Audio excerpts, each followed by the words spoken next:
அந்த படத்தினுடைய முதல் பகுதியில் வந்து ஒரு கதைக்கு தேவையான எஸ்டாப்ளிஷ்மெண்ட் மட்டும் அவன் பண்ணியிருக்கான். அவன் அது ரொம்ப போக முடியல. ஆனா அது ரொம்ப எனக்கு வந்து பொருந்தமா இருந்துச்சு. ஏன்னா குடிகாரர்களை பத்தி நான் பார்த்துக்கிட்டே இருக்கேன். நானே குடிகாரன், எனக்கே தெரியும். என்னைய அப்பப்போ கன்னடில் போய் பார்ப்பேன். ஆக்சுவலா அந்த மனிதனுக்கு ஹோப் இல்லை லைஃப்ல. ஏன்னா ஒரு கடுமையான வறுமை. அவன் ஒரு பெரிய ஆர்டிஸ்ட். அவன் சொல்றான், ஏய் என் வேலையை நீ சொல்லாதறான்றான் குடிச்சிட்டு. ஆனா குடிச்சிட்டு சொல்றான்.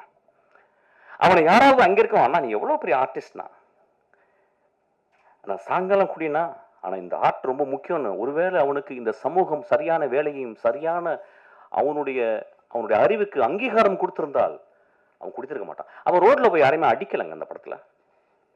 அவன் ரோட்ல போற பொம்பளையை கைப்பிடிச்சிருக்கல.